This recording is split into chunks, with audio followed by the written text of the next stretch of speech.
A young girl from the Philippines sang to save her dying mother, never knowing that the talent judge who would change her life forever was the father who abandoned her years ago. Secrets buried in silence came to light, hearts shattered and healed, and their lives transformed in ways no one could have predicted.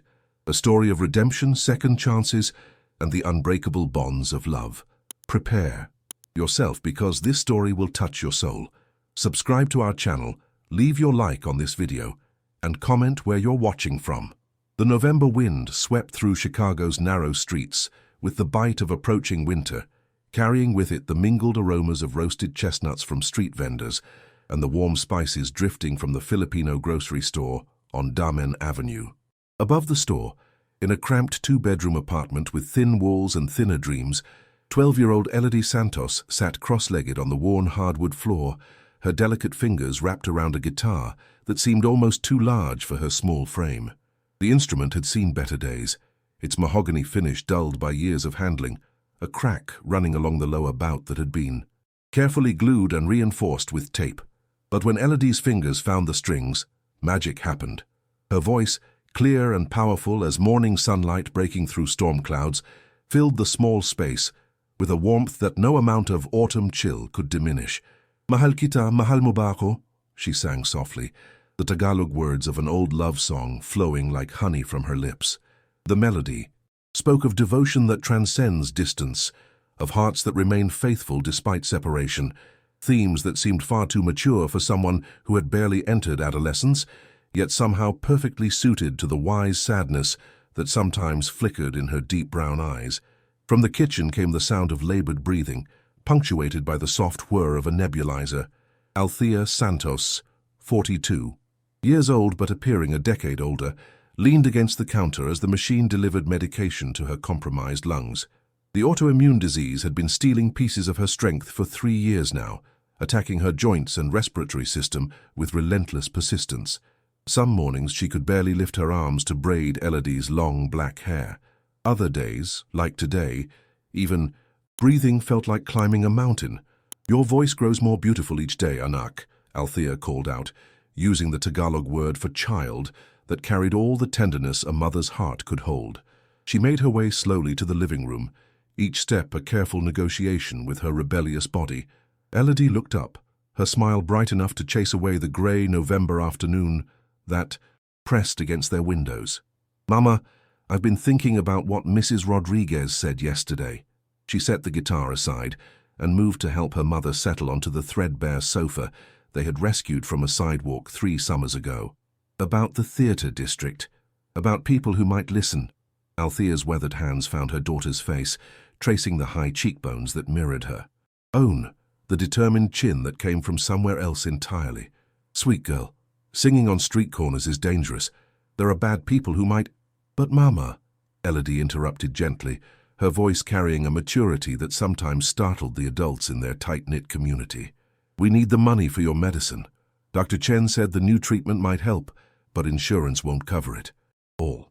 She didn't mention the stack of medical bills tucked behind the photograph of her grandmother on the kitchen counter, or the way she had seen her mother count and recount their meager savings late at night when she thought Elodie was asleep. The apartment fell silent except for the distant sounds of the city below, car horns honking in traffic, the elevated train rumbling past, children playing in the small park across the street. Through their window, they could see the tops of downtown Chicago's glittering skyscrapers, a landscape of dreams that felt simultaneously close enough to touch and impossibly far away. Mrs. Rodriguez, their 70-year-old neighbor whose own journey from the Philippines had been marked by similar struggles 30 years earlier, often spoke of the magic that happened in those gleaming towers. She cleaned offices in some of the grandest buildings, including the historic theaters where famous singers performed for audiences who paid more for a single ticket than many families earned in a week. But she also spoke of the street musicians she had seen, talented artists who drew crowds and earned enough to pay rent, buy groceries, chase dreams. "There's something special about your voice, hija," Mrs. Rodriguez had told Elodie just yesterday, using the Spanish endearment that had become part of their multilingual neighborhood vocabulary. "It doesn't just carry notes, it carries the soul. People feel that, they respond to that." Now, as Elodie watched her mother's face, she could see the internal battle being waged between protective instincts and desperate necessity. The latest medical bills had arrived that morning, and the numbers had drained the color from Althea's already pale cheeks. The experimental treatment Dr. Chen had mentioned offered hope, but at a cost that seemed insurmountable for a single mother, whose own hands could no longer handle the detailed sewing work that had once supplemented their income. "What if I'm not alone?" Elodie suggested carefully. "What if Mrs. Rodriguez comes with me just to watch from nearby? And what if we start small, maybe just an hour after school, near the theater where all the nice people go?" Althea closed her eyes, and Elodie could almost see her mother's memories flickering behind those closed lids. Stories of her own mother, Elodie's grandmother, who had believed that music could heal wounds that medicine couldn't touch. Tales of family gatherings where voices joined in harmony, creating something beautiful from the raw materials of hope and love. Dreams of a daughter whose gift might open doors that had remained closed to previous generations. "1 hour," Althea said finally, her voice barely above a whisper, "with Mrs. Rodriguez watching, and only during daylight." Elodie's face lit up like sunrise over Lake Michigan, and she threw her arms around her mother with the enthusiastic gratitude of youth. But as she held Althea close, she could feel how thin her mother had become, how fragile the body that had once seemed unbreakable. The disease was winning, gaining ground with each passing week, and they both knew that traditional medicine was failing. That evening, as they shared a simple dinner of rice and vegetables stretched to feed 2 people, Elodie began planning. She would position herself near the auditorium theater, where well-dressed patrons emerged from afternoon matinees with hearts still full of music and perhaps inclined toward generosity. She would sing the songs her grandmother had taught her, the ones that spoke of universal themes: love, loss, hope, homecoming. She would be respectful, professional, grateful for whatever kindness strangers might offer. As the city lights began to twinkle beyond their window and Althea settled in for another night of restless sleep punctuated by coughing fits, Elodie sat with her guitar and practiced. Her voice soared through melodies that had crossed oceans and generations, carrying within them the dreams of a young girl who believed that music might be powerful enough to heal her mother and transform their world. She couldn't have known that across the city, in a penthouse office overlooking the same glittering skyline, another person was struggling with their own ghosts and regrets, someone whose life had been shaped by music and marked by abandonment, someone who would soon play an unexpected role in the story that was about to unfold. 45 stories above the streets of Chicago, Florian Delacroix stood before floor-to-ceiling windows that offered a commanding view of the city's architectural splendor. The penthouse office reflected his success. Leather-bound books, platinum albums mounted on mahogany walls, a Steinway grand piano that had once belonged to a legendary composer. Yet for all its grandeur, the space felt as cold and empty as the man who inhabited it. At 53, Florian had achieved everything the music industry could offer. His sharp eye for talent had launched dozens of careers, his production work had earned multiple Grammy nominations, and his role as the most feared judge on America's Next Voice had made him a household. A name. Contestants either craved his approval or cowered under his legendary harsh critiques. The media had dubbed him the Ice King, and Florian had embraced the nickname, building his professional identity around an image of uncompromising excellence and emotional detachment. But tonight, as the November wind rattled the reinforced glass and cast dancing shadows across his pristine office, the armor he had constructed around his heart felt heavier than usual. On his desk lay a manila envelope that had arrived that morning, its contents untouched, despite hours of his staring at it. The return address belonged to a private investigation firm he had hired 15 years ago, then instructed to deliver their findings only when he specifically requested them. Today, finally, he had made that call. The envelope contained answers to questions that had haunted him through countless sleepless nights, through award ceremonies where he smiled for cameras while feeling empty inside, through relationships that never lasted because he couldn't risk the vulnerability that real love demanded. Inside was information about Althea Reyes, now Althea Santos, the young Filipino woman he had loved and abandoned in San Francisco when they were both young and the world had seemed full of infinite possibilities.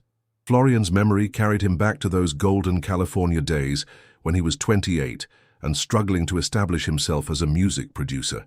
Althea had been 22, newly arrived from the Philippines with dreams of becoming a nurse, working multiple jobs to pay for school while living in a tiny apartment in the Mission District. They had met at a coffee shop where she worked weekend shifts, and he had been immediately captivated by her warmth, her infectious laughter, the way she hummed Filipino lullabies while wiping down tables.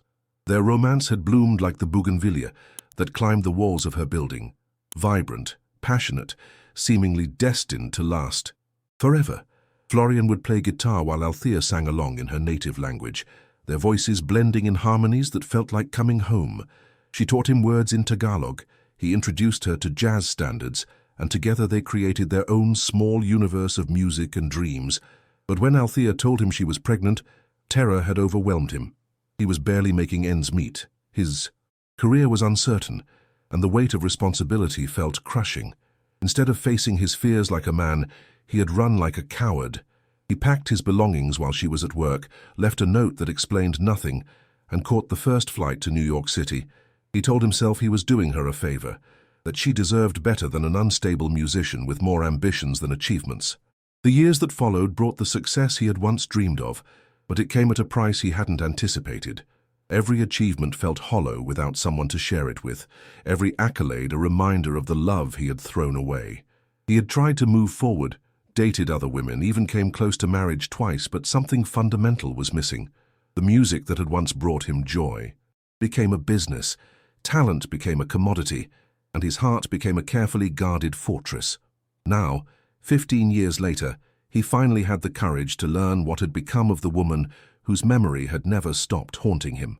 The investigators' report was thorough and devastating. Althea had moved to Chicago when their daughter was 2 years old, working as a seamstress while raising their child alone. The daughter, his daughter, was named Elodie, and according to the report, she had inherited both her mother's beauty and what appeared to be exceptional musical talent. There were photographs. Althea, older now but still recognizable, her face marked by years of struggle but retaining the kindness that had first drawn him to her, and Elodie, a young girl with his distinctive green eyes, and Althea's delicate features, caught by the camera's lens while singing at what appeared to be a community gathering. Even in a still photograph, something about her expression suggested a depth and passion that reminded Florian painfully of his younger self.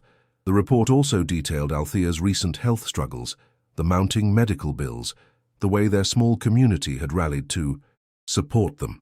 It painted a picture of resilience and love that stood in stark contrast to Florian's isolation, despite all his material success.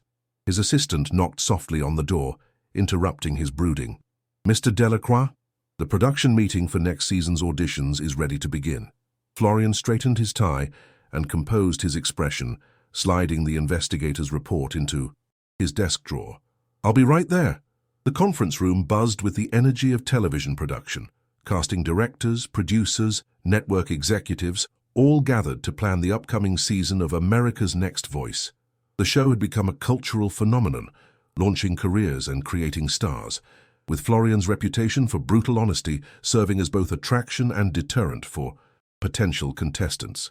"We're looking for something special this year," announced the executive producer, a sharp-eyed woman whose success in reality television was legendary. "Ratings are good, but we need stories that will capture hearts, not just showcase talent.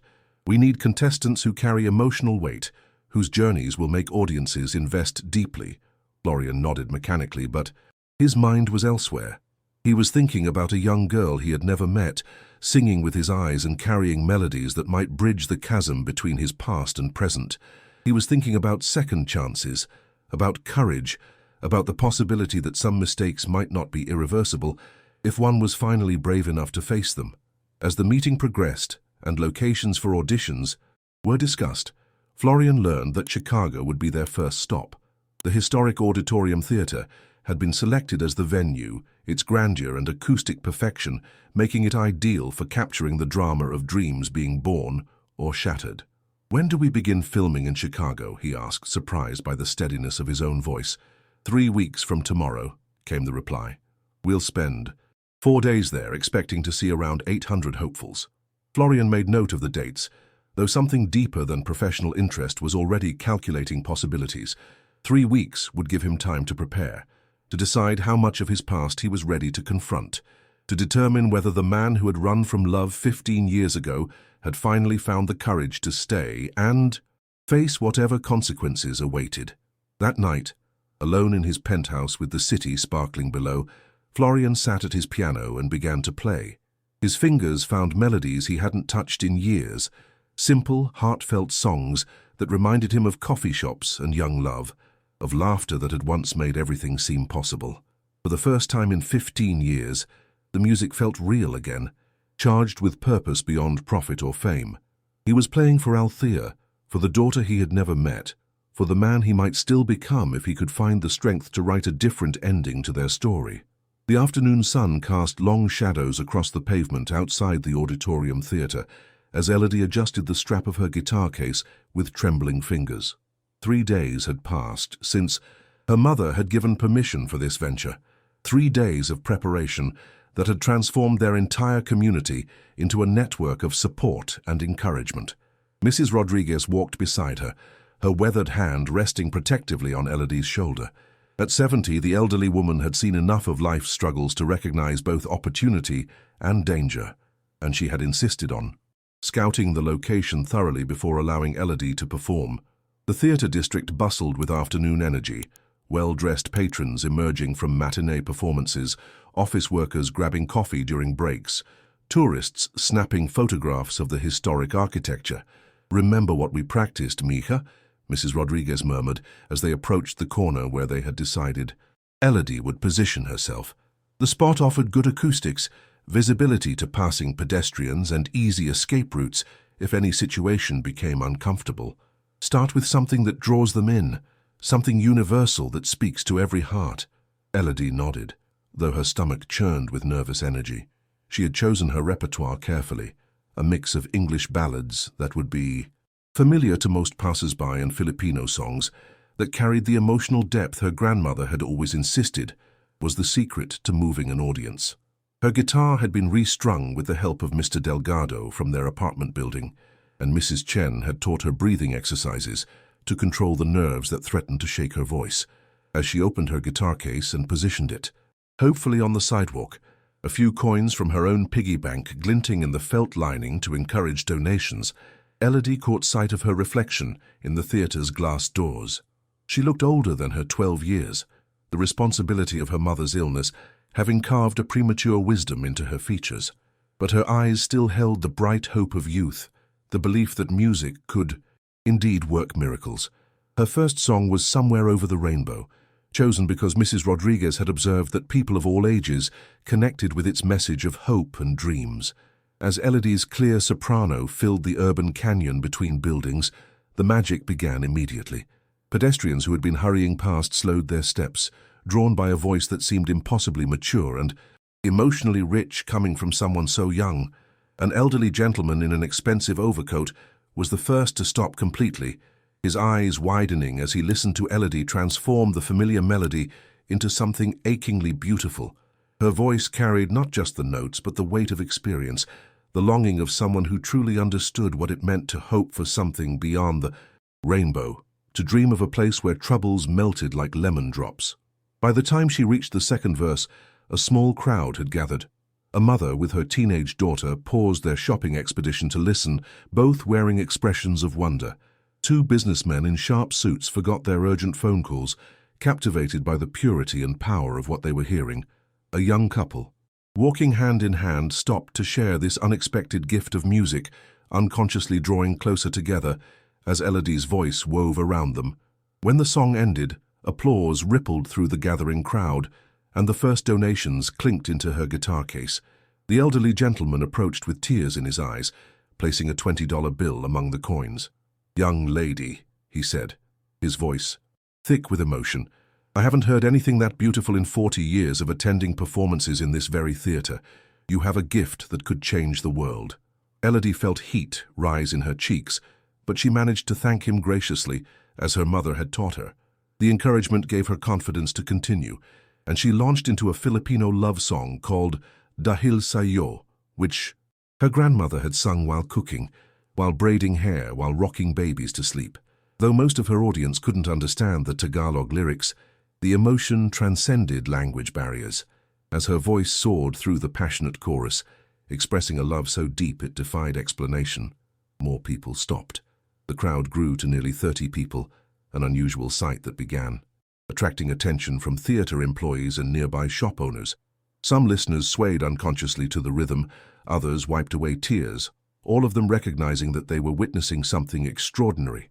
Mrs. Rodriguez watched from her position near the theater entrance, her heart swelling with pride and protective concern in equal measure. She had lived long enough to recognize rare talent when she encountered it, and Elodie possessed something that couldn't be taught or manufactured, the ability to touch souls through music.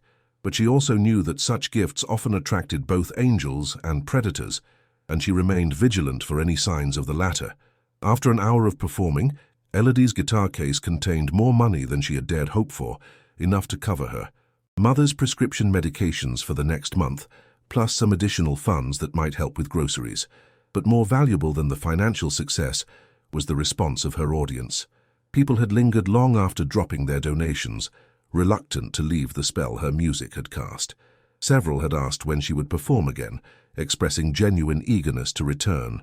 "You remind me of my daughter when she was young," one woman had told her, placing a hand over her heart.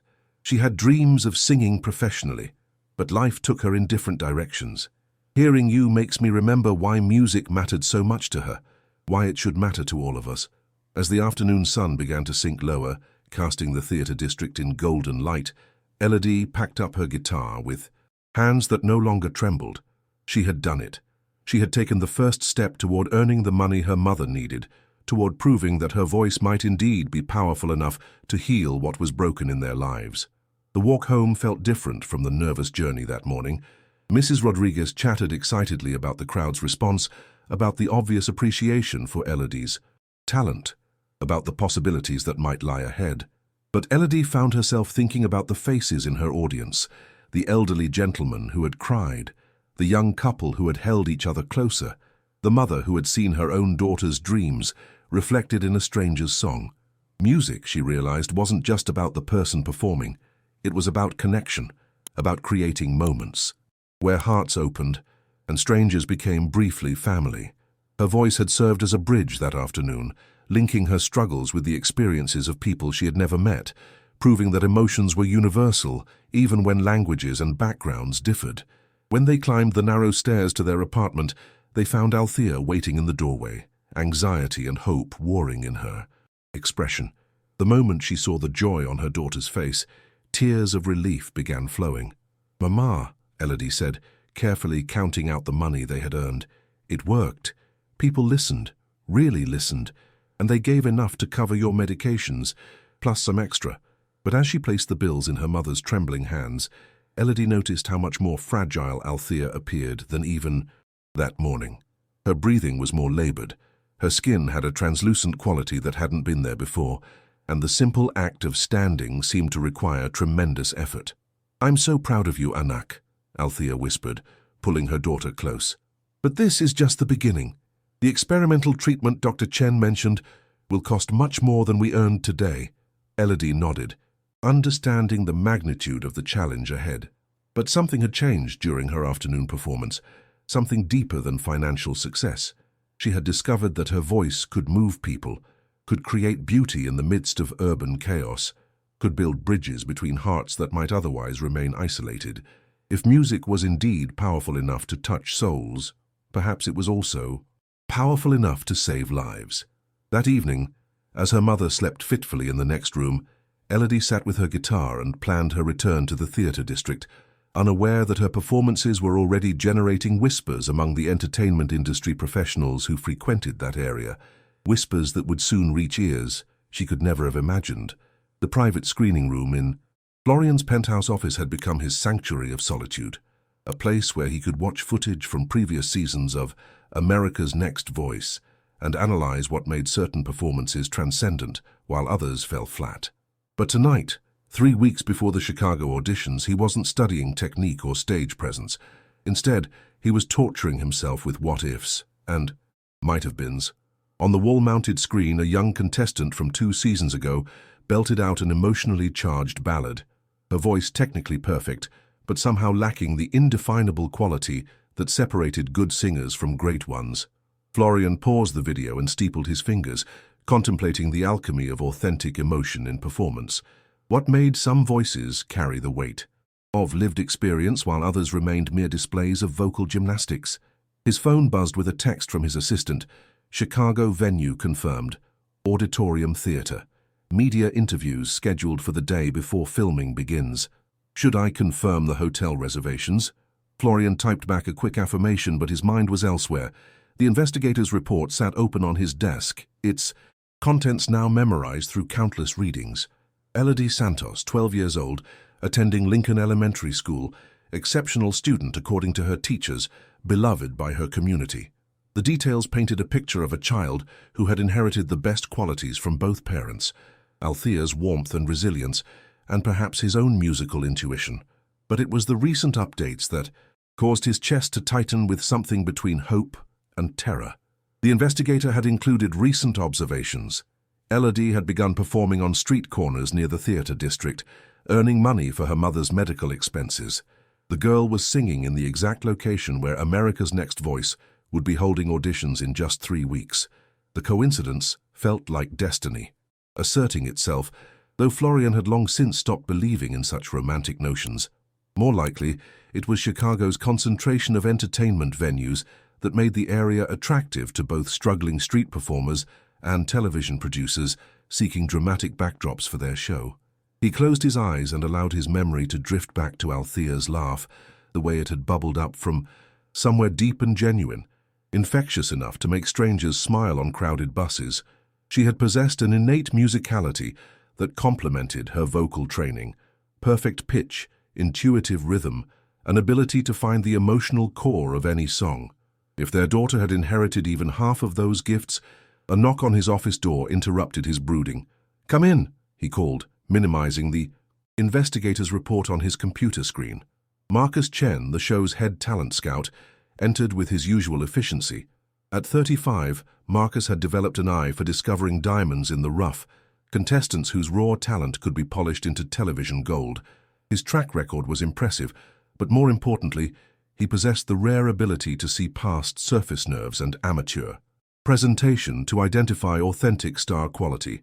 "Florian, I wanted to discuss the Chicago auditions," Marcus began, settling into one of the leather chairs facing the desk. "We've been getting some interesting reports from our advanced scouts. There's apparently a young street performer who's been drawing significant crowds near the Auditorium Theater. Multiple witnesses describe her as exceptionally talented." Florian's pulse quickened, though he kept his expression carefully neutral. Street performers are common in that area. What makes this one noteworthy? "The consistency of the reports," Marcus replied, consulting his tablet.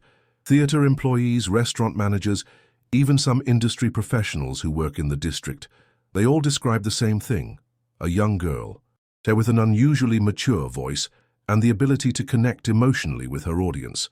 One report came from David Kim, that music journalist who covers Broadway shows. He said her performance gave him chills. The room fell silent, except for the whisper of November wind against the windows. Florian processed this information while his rational mind warred with his emotional impulses. Professional interest in a talented performer was natural, expected even. Personal interest in what might be his daughter was dangerous territory that could compromise his judgment and potentially expose secrets he wasn't ready to confront. "Have we approached her about auditioning?" Florian asked, proud of how steady his voice sounded. "That's the interesting part," Marcus continued. "She appears to be underage, probably around 12 or 13. Contest rules require participants to be at least 16, but the report suggests she has the kind of raw talent that could be worth waiting for, or possibly worth making an exception for if circumstances warrant it." Florian's mind raced through possibilities and implications. If Elodie was indeed performing near their audition venue, and if her talent was as exceptional as these reports suggested, their paths would inevitably cross. The question was whether he would be prepared for that encounter, whether 15 years of regret and cowardice had finally transformed into something resembling courage.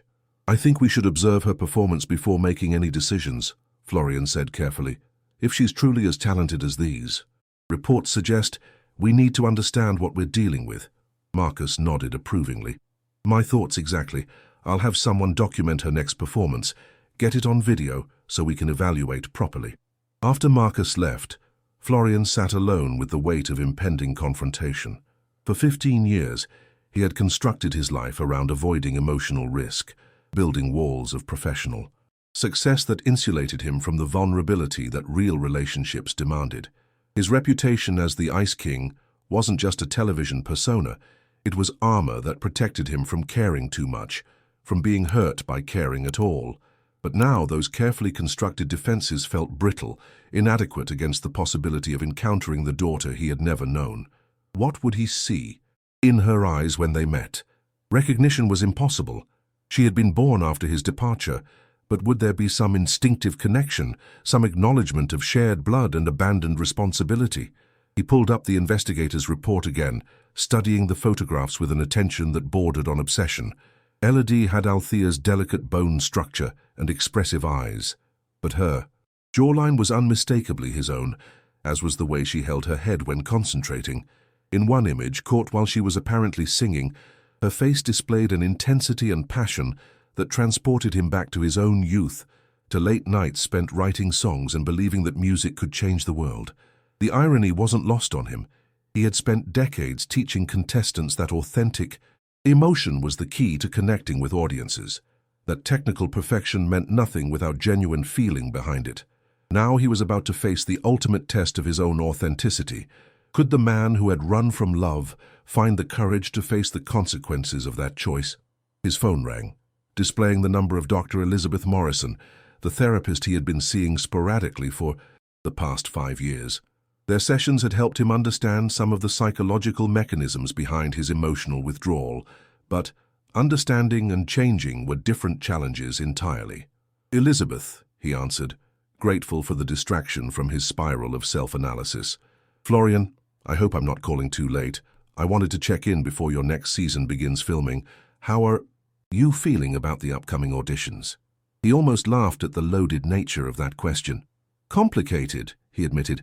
There may be some personal elements to this season that I haven't encountered before. Would you like to schedule a session to discuss it? Sometimes talking through potential scenarios can help you prepare emotionally for challenging situations. Florian considered the offer. Dr. Morrison had guided him through previous crises with patience and insight, helping him recognize the patterns of behavior that kept him isolated. But this situation felt too raw, too uncertain for premature analysis. Let me get through Chicago first, he said finally. Then we'll have something concrete to discuss. After ending the call, Florian walked to his piano and began playing. Again, his fingers finding melodies that captured the complex emotions swirling through his consciousness.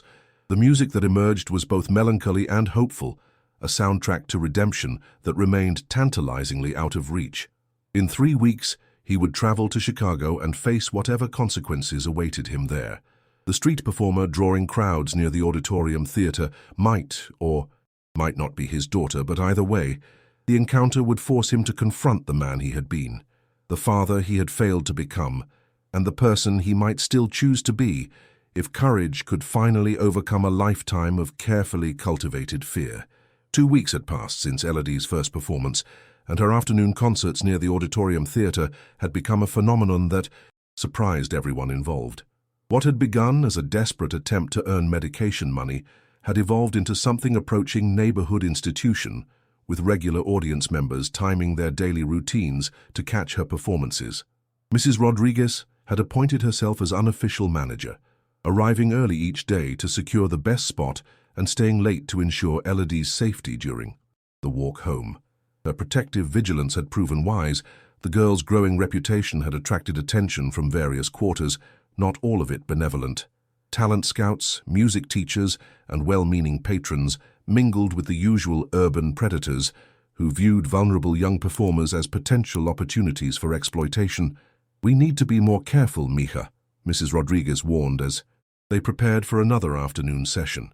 Yesterday I noticed that man in the grey jacket watching you for the 3rd time this week.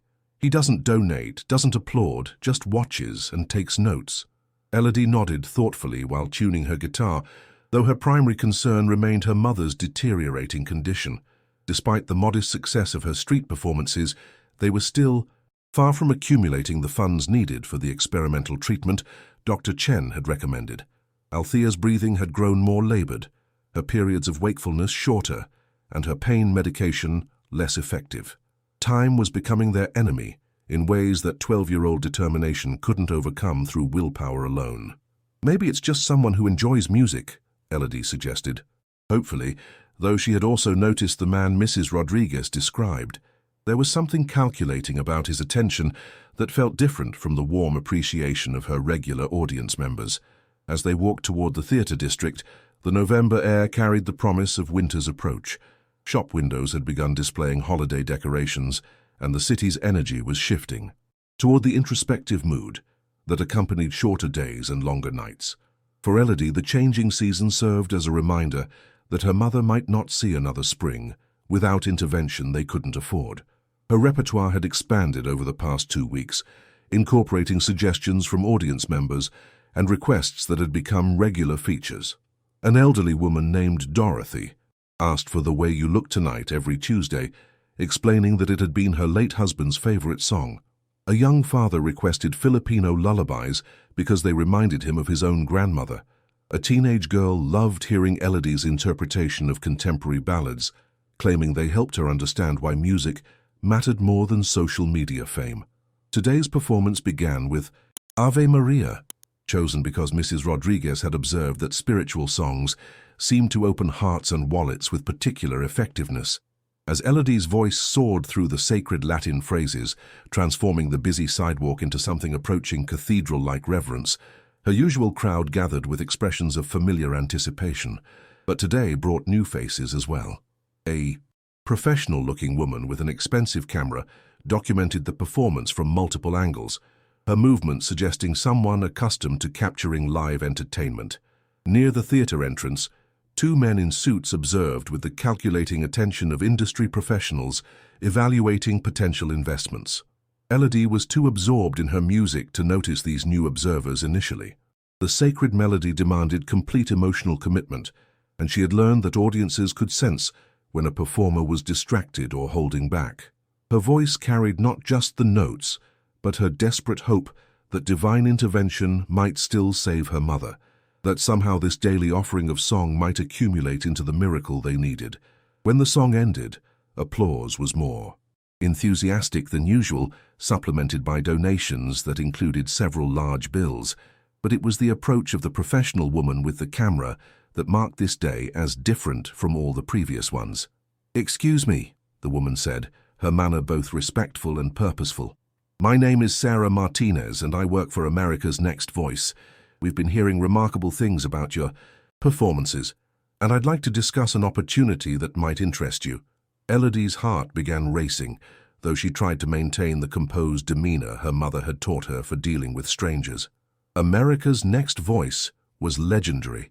The television competition that launched careers and transformed lives, the show her community watched religiously every week while debating the judges' decisions and rooting for contestants who reminded them of their own dreams. Mrs. Rodriguez materialized at Elodie's side with protective swiftness, her expression conveying polite skepticism. "What kind of opportunity?" she asked, her tone making it clear that any discussion would include her participation. Sarah smiled warmly, recognizing the dynamics of protectiveness and acknowledging Mrs. Rodriguez's legitimate concerns. "The show is holding auditions here in Chicago in 10 days. We'd like to invite Elodie to participate. Her talent is exactly what we look for: authentic, emotionally compelling, with the potential to connect with national audiences."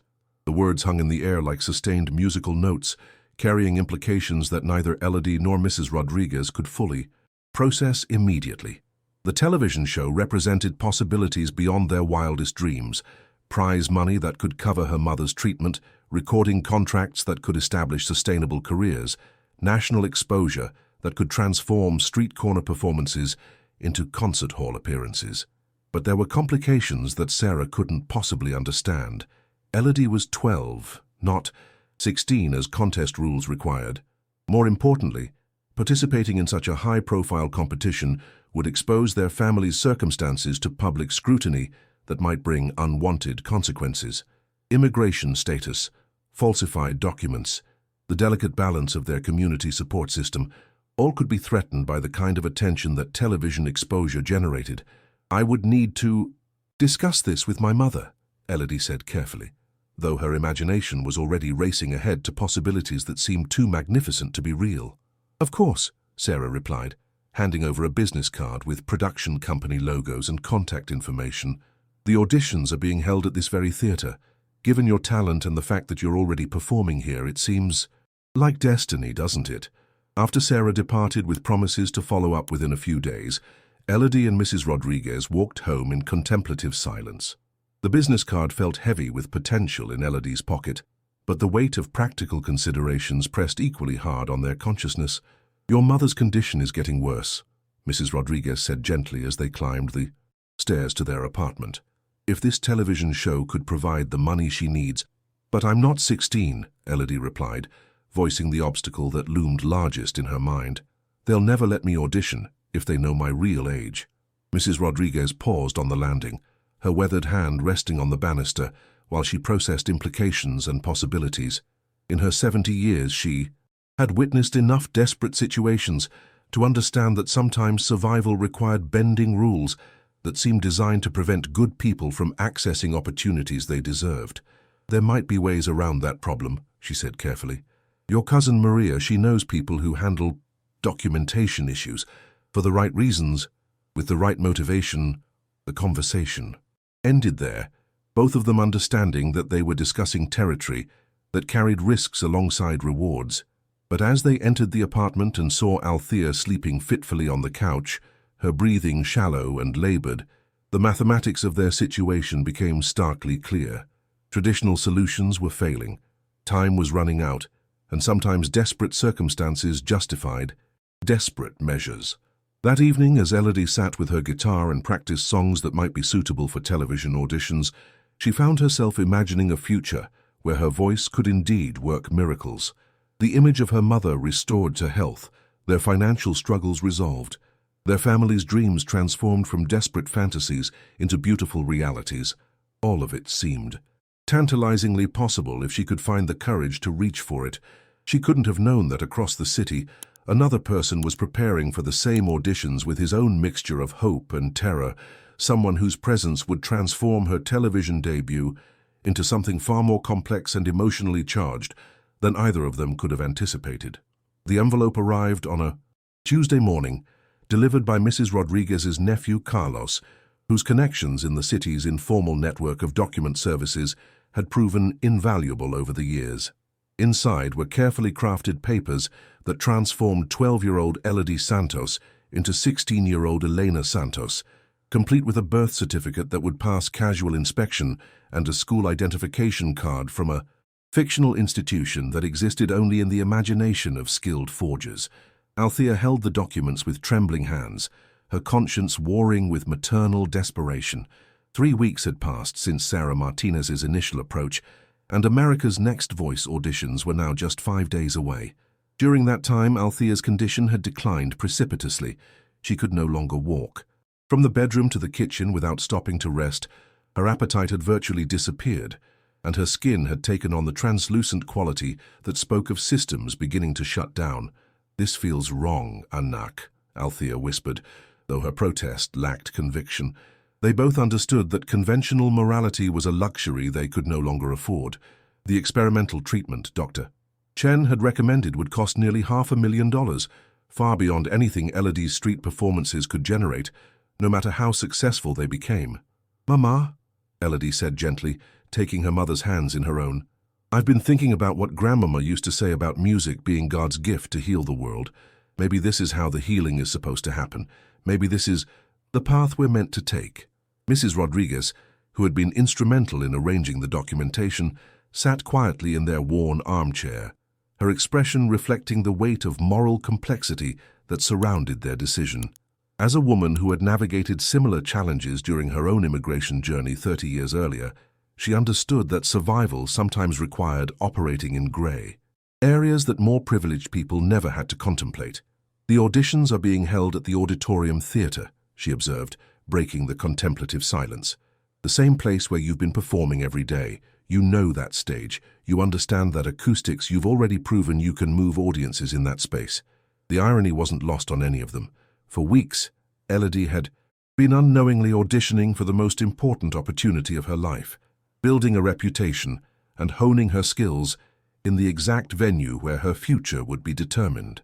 The regular audience members who had supported her street performances were now inadvertent witnesses to her qualifications for national competition. Over the following days, their apartment became headquarters for the most important preparation of Elodie's young life.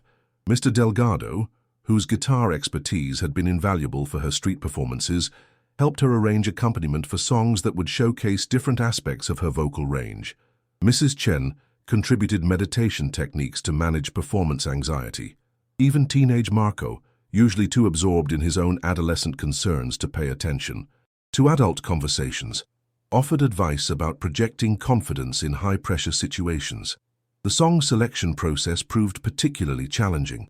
Contest guidelines suggested that contestants choose material that revealed their personality while demonstrating technical proficiency, but Elodie's true personality was inseparable from her desperate desire to save her mother's life. How could she authentically present herself without revealing the deception that made her participation possible? "Sing something that connects your heart to your grandmother's teachings," suggested Mrs. Rodriguez during one of their evening planning sessions. "Something that carries the wisdom of your family while speaking to everyone who hears it." After considerable deliberation, Elodie chose Harana, a traditional Filipino serenade that her grandmother had taught her years earlier. The song spoke of love that transcends distance and time, of promises made under starlight, of hearts that remain faithful despite separation. It was deeply personal yet universally relatable, technically challenging but emotionally accessible, rooted in her cultural heritage while appealing to broader, human experiences. But mastering the song was only part of her preparation. Television auditions required a different kind of performance than street corner concerts, more intimate yet more dramatic, personal yet designed for mass consumption. Sarah Martinez had provided coaching materials that emphasized the importance of storytelling, of creating moments that would resonate with both judges and audiences watching from home. "Remember," Sarah had explained during a follow-up phone call, "the judges aren't just evaluating your voice. They're looking for contestants whose journeys will engage viewers emotionally. You need to be prepared to share your story, to explain what drives your passion for music." This instruction created additional anxiety for Elodie. Her real story, a 12-year-old girl using falsified documents to compete for prize money that might save her dying mother, was precisely what she couldn't reveal. Instead, she would need to construct a narrative that was emotionally authentic while carefully omitting the details that could expose her deception. Meanwhile, across the city, Florian Delacroix was conducting his own preparations with considerably more resources but equal amounts of emotional complexity. The investigative reports had been updated to include Elodie's recent contact with show representatives, confirming that his daughter would indeed be auditioning for the program he judged. The coincidence or destiny was almost too dramatic to believe. He had arranged for discreet surveillance of Elodie's street performances, ostensibly for professional evaluation, but actually to study the daughter he had never met. The videos revealed a young performer of extraordinary capability, someone who possessed not just technical skill, but the indefinable quality that separated mere talent from genuine artistry. Her voice carried emotional weight that seemed impossible for someone so young, unless that youth had been shaped by experiences that demanded premature maturity. Dr. Morrison, his therapist, had expressed concern about his emotional state during their most recent session. "Florian, you're about to encounter a situation that could trigger every unresolved issue from your past. Are you prepared for the possibility that this young woman might indeed be your daughter? More importantly, are you prepared for what you might feel obligated to do with that knowledge?" The questions haunted him during sleepless nights, spent staring at Chicago's skyline from his penthouse windows. If Elodie was indeed his daughter, and if she was auditioning under false pretenses, as his investigation suggested, he would be faced with an impossible choice. As a judge, he was obligated to maintain the integrity of the competition. As a Father, if indeed he was her father, he was obligated to protect her from consequences that could destroy not just her television dreams, but her family's carefully constructed survival strategy. 5 days before the auditions, both father and daughter were making final preparations for an encounter that would test everything. They thought they knew about themselves, about music, about the price of dreams and the possibility of redemption. Neither could have predicted that their meeting would transform not just their own lives, but the lives of everyone whose hearts had been touched by a voice that carried within it the power to heal wounds that had seemed irreparable. The stage was set, the players were prepared, and the curtain was about to rise on a drama that would prove that sometimes the most extraordinary stories begin with the simplest act of a young girl singing to save the person she loved most in the world. The morning of November 15th dawned grey and bitter, with Lake Michigan's wind cutting through Chicago's streets like a blade of ice. Inside the historic auditorium theater, camera crews adjusted lighting equipment while production assistants organized the chaos. Of 800 hopeful contestants who had arrived before sunrise, clutching numbers that would determine their order of appearance before the judges, Elodie sat in the ornate lobby, her hands wrapped around contestant number 847, trying to steady her breathing using the techniques Mrs. Chen had taught her. The falsified identification documents felt heavy in her pocket, their weight representing not just her own dreams, but her mother's rapidly fading chances for survival. Althea had been too weak to accompany her daughter to the audition. Instead, Mrs. Rodriguez sat beside Elodie like a protective guardian angel, her weathered hands occasionally reaching over to smooth the girl's long black hair. "Remember what we practiced, mija," Mrs. Rodriguez whispered as they watched. Other contestants disappear through the doors that led to the theater's main stage. "Your voice carries the souls of your ancestors. Let them sing through you today." The waiting area buzzed with nervous energy as contestants vocalized, paced, or sat in meditation-like silence. Some appeared polished and professional, clearly products of expensive vocal coaching and industry connections. Others, like Elodie, carried the raw authenticity of lived experience, their songs born from necessity rather than ambition. The diversity was striking, voices that had been shaped by gospel churches, country honky-tonks, urban street corners, and suburban voice lessons, all converging in this legendary space where dreams were made or shattered. 3 floors above, in the theater's executive office that had been converted into a judge's preparation room, Florian Delacroix stood before a mirror and attempted to compose his professional demeanor. His reflection showed a man who had mastered the art of emotional concealment, but today the mask felt fragile, inadequate for what lay ahead. The morning's contestant list included the name Elena Santos, and despite knowing it was likely an alias, seeing it in print had triggered a cascade of memories and possibilities that threatened his carefully maintained equilibrium.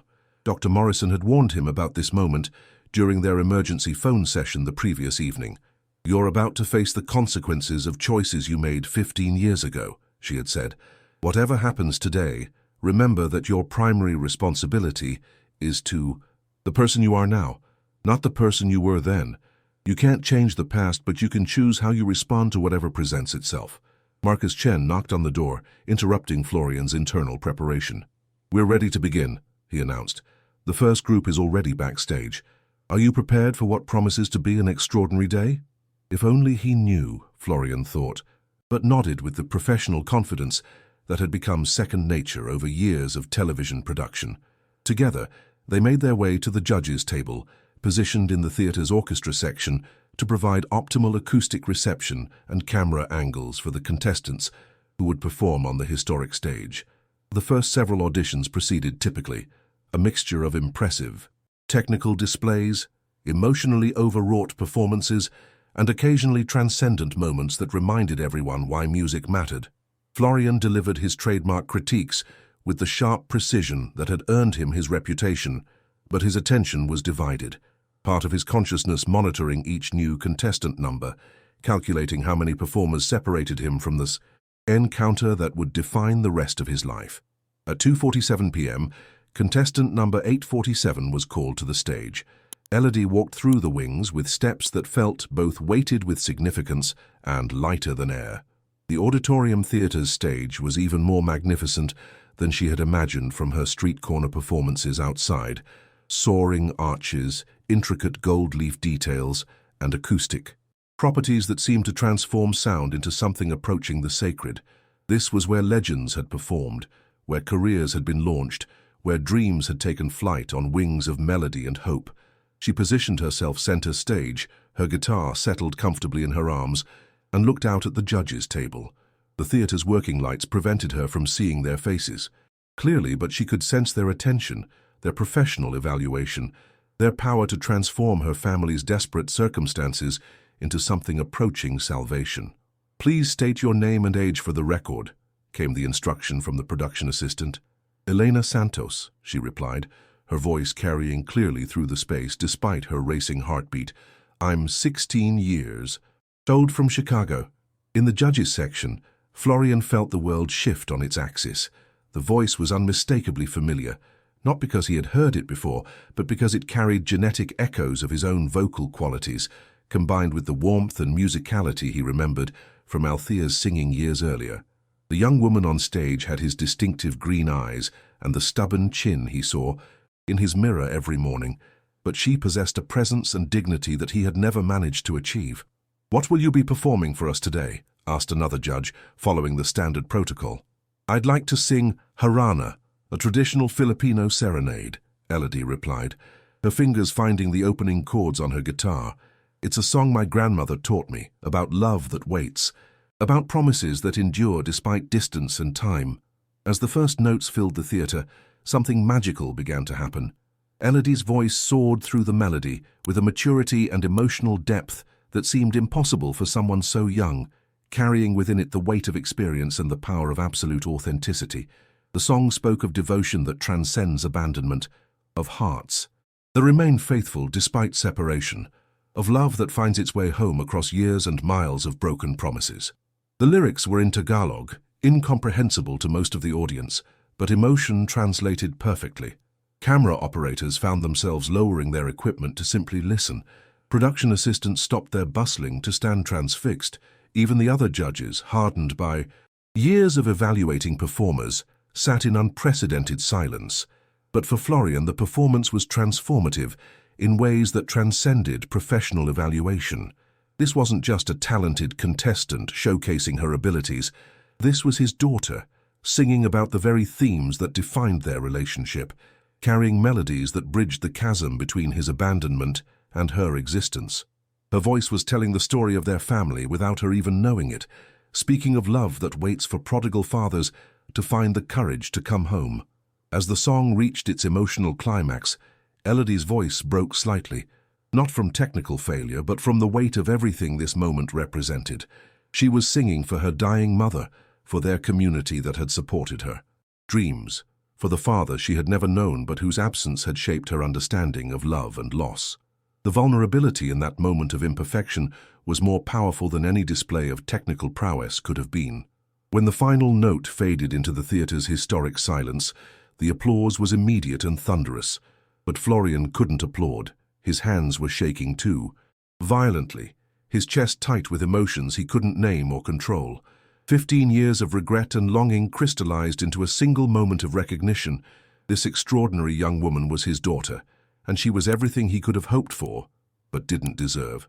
"That was," began one of the other judges, then stopped, apparently unable to find adequate words. "Extraordinary," Florian managed, his voice rougher than usual. "Your voice carries something that can't be taught, the ability to make strangers feel like family. Where does that come from?" Elodie looked directly at him, her green eyes meeting his across the theater's expanse, and for a moment that felt eternal, something unspoken passed between them. She couldn't have known who he was, but some instinctive recognition seemed to flicker in her expression before she composed herself to answer. "From my mother," she said simply. "She taught me that music is how we share our hearts with people we might never meet, how we tell them they're not alone." The words hit Florian like physical blows, each one carrying the weight of abandonment and missed opportunities. Althea had taught their daughter well, had raised her to be the kind of person he had never learned to become. The success he had achieved, the reputation he had built, the walls he had constructed around his heart, none of it mattered compared to the grace and authenticity radiating from the young woman on stage. "You're moving forward to the next round," announced the head judge, making the decision that would change everything for both father and daughter. "Congratulations, Elena. We'll see you next week." As Elodie left the stage, her heart soaring with victory and hope, she couldn't have known that she had just unknowingly auditioned for the father who had abandoned her family 15 years earlier, or that her performance had begun a chain of events that would transform their lives in ways neither of them could have imagined. The phone. Call came at 11:30 that evening, long after Elodie and Mrs. Rodriguez had returned home to share the triumphant news of her successful audition with Althea. The weak but joyful celebration had been tempered by the reality of her mother's declining condition. Althea had barely been able to stay awake long enough to hear about the day's events before exhaustion claimed her again. "Is this Elena Santos?" asked an unfamiliar male voice when Elodie answered their ancient landline telephone. "Yes," she replied cautiously, still maintaining the false identity that had become necessary for survival. "This is Florian Delacroix, one of the judges from today's audition. I know this is highly unusual, but I need to speak with you and your family tonight. It's important. More important than you can imagine." Elodie's heart began racing for reasons she couldn't articulate. Something in the judge's voice carried an emotional weight that transcended professional interest, a tremor that suggested personal stakes rather than mere television business. "I don't understand. Did I do something wrong? Am I disqualified?"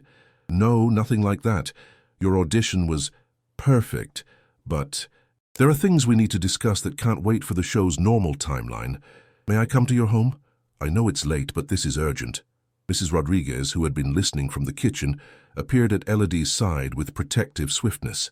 After a whispered consultation, they agreed to meet at the community center 3 blocks away, a neutral location that would allow for private conversation while maintaining safety protocols that life in their neighborhood had taught them to observe. An hour later, Elodie and Mrs. Rodriguez sat in the community center's small meeting room, watching through the window as an expensive car pulled up to the curb. The man who emerged looked different from the intimidating judge she had seen that afternoon, older somehow, more vulnerable, his professional composure replaced by something approaching desperation. Florian entered the room carrying a manila envelope and an expression that Mrs. Rodriguez, with her 7 decades of experience reading human nature, immediately recognized as paternal anxiety, mixed with shame. He sat across from them at the scarred wooden table where the community held its meetings, his hands trembling slightly as he placed the envelope between them. "What I'm about to tell you will sound impossible," he began, his voice barely above a whisper. "But I know that you are my daughter. Your real name is Elodie Santos. You're 12 years old, and your mother is Althea Santos, formerly Althea Reyes." The words hung in the air like suspended musical notes, their implications too enormous to process immediately. Elodie felt the world tilt on its axis, her understanding of her own identity suddenly called into question by this stranger who somehow knew details about her life that he shouldn't have possessed. "That's impossible," Mrs. Rodriguez said firmly, her protective instincts overriding her surprise. "Elena is 16. Her identification papers are falsified," Florian interrupted gently. "And I understand why that was necessary. The contest rules, your mother's medical expenses, the desperate circumstances that would drive a family to take such risks." He opened the envelope and withdrew photographs, DNA test results, and investigative reports that painted a comprehensive picture of their lives. "I hired private investigators 15 years ago when I first realized what a coward I had been. I needed to know what had happened to the woman I abandoned, to the child I never had the courage to meet." Elodie stared at the documents, her mind struggling to reconcile this information with everything she had believed about her family's history. The photographs showed her mother as a young woman, laughing with a man whose eyes were unmistakably the same shade of green as her own. The DNA results, dated from samples somehow obtained during her street performances, confirmed paternity with scientific certainty. "You're lying," she whispered, though the evidence before her made denial increasingly difficult. "My father left before I was born. My mother said he was a coward who ran away when things got hard." "She was right," Florian admitted, tears beginning to flow down his cheeks. "I was a coward. I was terrified of responsibility, of failure, of not being good enough for her or for you. So I ran to New York, built a career, convinced myself I was protecting you both by staying away. But every day for 15 years I've regretted that choice. Every song I've heard, every contestant I've judged, every moment of success I've achieved has been hollow because it was built on the foundation of abandoning the two people who mattered most. Mrs. Rodriguez studied the documentation with the careful attention of someone who had learned to verify claims before accepting them. The evidence was comprehensive and convincing. Photographs, dates, locations, details about Althea's pregnancy and Elodie's birth that no outsider should have known. More tellingly, the man sitting across from them carried himself with the same unconscious grace that Elodie displayed when she performed, the same intensity of expression, the same habit of tilting his head when concentrating deeply. "Why now?" Elodie asked, her voice carrying a mixture of anger and desperate hope. "Why come back when my mother is dying? When we've survived 12 years without you?" "Because I finally realized that being afraid of failing you was guaranteeing that I would fail you," Florian replied. "Because watching you perform today, hearing you sing about love that waits and promises that endure, made me understand that some mistakes can still be corrected if you find the courage to try." The conversation that followed lasted until dawn, filled with years of questions, explanations, tears, and the tentative beginnings of understanding. Florian learned about Althea's immigration to Chicago, her work as a seamstress, the community that had supported them, Elodie's extraordinary musical development, and the autoimmune disease that was now threatening to steal away the woman he had loved and abandoned. Elodie learned about her father's career, his success, his isolation, and the guilt that had haunted him through 15 years of material achievement that felt empty without family to share it with. She learned that her musical abilities were indeed inherited, that her intuitive understanding of melody and emotion came from genetic gifts that had skipped a generation to find expression in her voice. As the November sun began to rise over Chicago's skyline, casting golden light through the community center's windows, three people who had been strangers hours earlier began to feel like the family they had always been meant to become. "I want to see my mother," Elodie said finally, her decision emerging from hours of emotional processing. "I want her to know that you came back, that you want to make things right. And I want to pay for her treatment," Florian added quietly. "All of it. The experimental therapy, the best doctors, whatever it takes. Money is the one thing I actually have to offer, and it seems like the least I can do after 15 years of absence." The walk back to their apartment felt different from any journey Elodie had ever taken. She was accompanied not just by Mrs. Rodriguez, whose protective presence had become a constant in her life, but by a father whose existence had been theoretical until a few hours earlier. The man walking beside her carried himself with the same unconscious musicality she had inherited, and despite her anger and confusion, she found herself studying his profile, searching for other similarities, other clues to the genetic heritage she was still learning to understand. Althea was awake when they climbed the narrow stairs to their apartment, her condition seeming even more fragile in the harsh light of morning. But when she saw Florian standing in her doorway, older, more weathered, but unmistakably the man she had loved and lost, her expression cycled through shock, anger, joy, and something approaching forgiveness. "You came back," she whispered, her voice barely audible above the sound of her labored breathing. "I should have come back years ago," Florian replied, approaching her bedside with the careful reverence of someone handling something infinitely precious and irreparably fragile. "I should never have left in the first place." The conversation between them was private, conducted in whispers and touches that spoke of shared history and mutual forgiveness. Elodie watched from the kitchen doorway, processing the reality that her family was being reconstructed in ways she had never dared to imagine. Within hours, Florian had arranged for the city's top autoimmune specialists to take over Althea's care. Private ambulances, experimental treatments, consultations with experts who had previously been financially out of reach, all became available through resources that money could provide, but love had motivated. 3 weeks later, as Chicago's early winter settled over the city with its promise of renewal hidden beneath surfaces of ice and snow, Althea Santos sat in the living room of their new lakefront apartment, a space Florian had secured but insisted belonged to all of them, and listened to her daughter and the man who had finally learned to be a father singing together for the first time. Their voices blended in harmonies that carried 15 years of separation, forgiveness, and the miraculous power of love that had waited patiently for courage to catch up with consequence.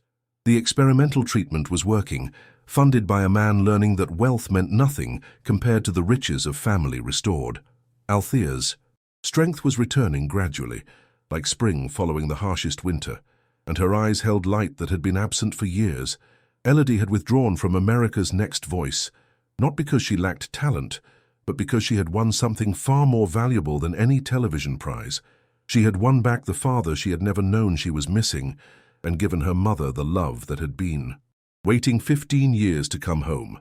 As their voices joined together in a simple Filipino lullaby about stars that guide lost travelers home, the melody was transformed by forgiveness, by second chances, and by the understanding that sometimes the greatest victories happen not on stages before thousands, but in quiet moments, where broken hearts learn to beat as one again. The song they sang spoke of love that transcends time and distance, of promises that endure despite abandonment, of families that can be rebuilt when courage finally overcomes fear. It was a song of healing, of homecoming, of voices that had found their way back to harmonies they were always meant to create together.